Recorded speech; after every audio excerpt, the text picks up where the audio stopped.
you. Oh, you're welcome. So tell me what brings this flush to your cheeks. Well, I've just been accepted to an advanced placement sociology program at PCU. Oh, that's just what you wanted. Oh, that's wonderful, Laura. Congratulations, dear. Thank you. But that's not all. As part of one of my courses, I must do field work. And if you ask for me, I can be placed right here at the ward house. If I ask, you must be joking. Just tell me what to do. Okay. A formal request in writing will just take care of everything. Okay. I'll get a letter off this morning. Don't think I'm not going to work you now. Please do. I want to help. I want to help in any way I can. Oh, I can see that. I mean, this really is incredible, you know? This neighborhood has had such an impact on me. There's such a sense of community here. You know, I think that I've always felt that there was something missing in my life. And Charles Street has shown me what that is. I want to give something back. Right. Yeah. Does that make sense? Yeah, well, it seems to me like you found a home. Welcome. Thank you. Oh, yes. Welcome. Well, you pegged one thing right as rain. Charles Street is definitely a community. You know, when I look around, I see the same faces I've seen all my life. Different sizes, shapes, generations. But I look and I see the eyes of a grandfather peeking out of a grandson's face. I see a teenager with her mother's smile. And, you know, it gives me the strangest feeling that time is passing, but yet it's standing still, you know?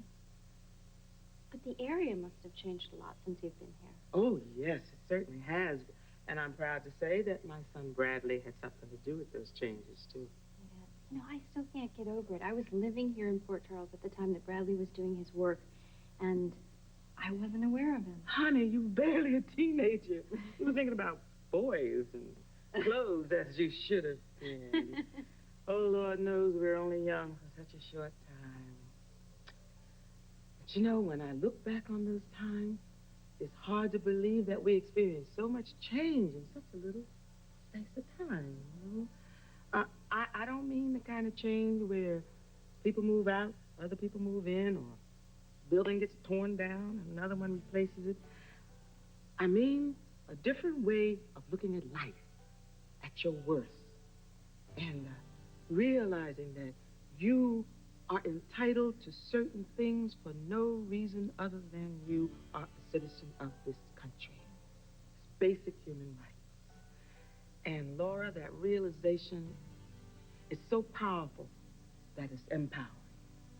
That was Bradley's genius. He understood that before most of us, and then he just led the way. That must have been so exciting Oh, for you. you know, in that community you spoke of, that's when it was born.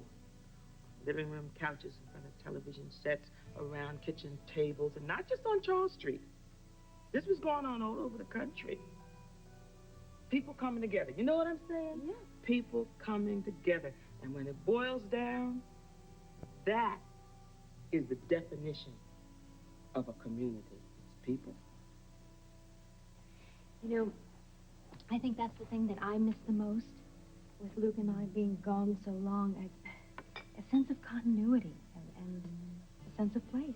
Sometimes it seems like it's a hard-won battle. Seems like every time you turn around, there's another demon at the door threatening the very fabric of your life. But that's when the neighborhood becomes a living, breathing entity, when it bands together to fight the common enemy. And we here on Charles Street, we can take on the best of them. And win. And win. And win.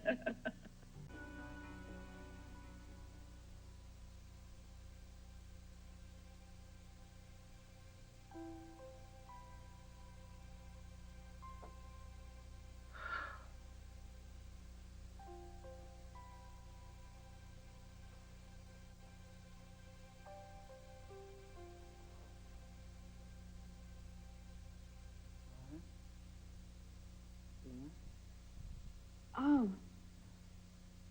Oh, thank goodness.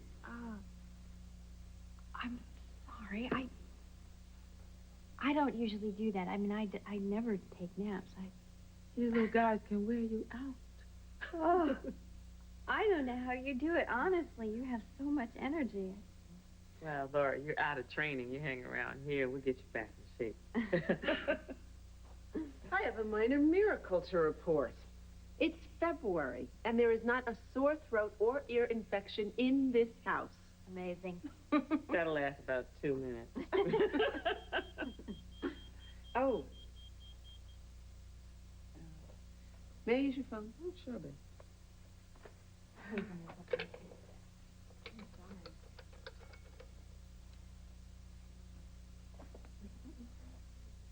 Mac, it's Simone.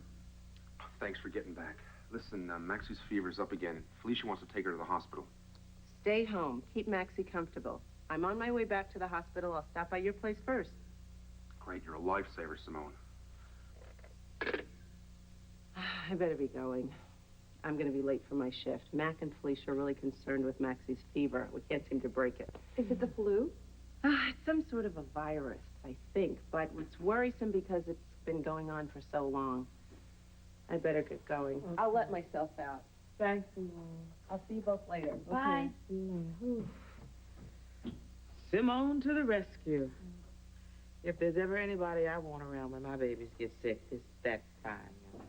I know, and she's so good with kids, too. She's up on all the latest research, whatnot information, and she still makes time to get down on this rug and play with those babies, and she enjoys it, too. I'm sorry. I'm really sorry.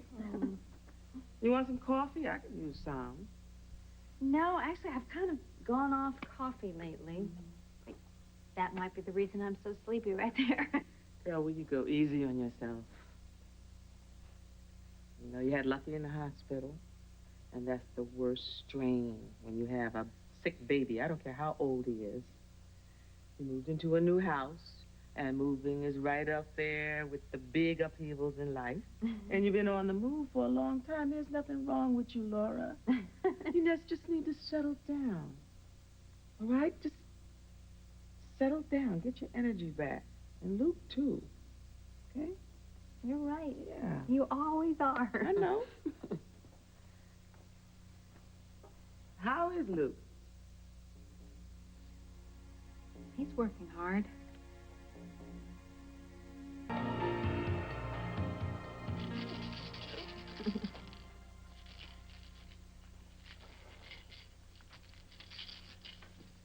There you go. Letter to the university asking for your assignment to the Bradley Ward House towards your credit for your MSW. Thank you, Mamie. Thank you. The stamp sealed, ready to go. But you know, the only problem with letters is getting them out of the house into the mailbox. Oh, well, in that case, I'm going to mail it on my way home. I'm very anxious for this to become official so that when I wake up in the morning, I know that I'm supposed to be spending my time here. I'm looking forward to it, too. Well, down for the count. You know, the only thing about having more than one baby is that they can never all get to sleep at the same time. Well, they say that you don't really ever get tested as a parent until you have more than one child. Well, honey, I've been tested. Yes, up one side and down the other. Oh, yes. Where do you get all of these books? Anywhere we can. Some people contribute, and then I buy some when we have some money. And I'd go begging for books if I had to. Laura, I really want them to read. I want them to love to read. I understand. You said your grandmother taught you? Indeed, she did. My grandfather, Henry, was a minister from Red Hook, and when he died, she came down, lived with us in Norfolk, and, you know, my father was an excellent reader, too. Your father's family was from New York, then?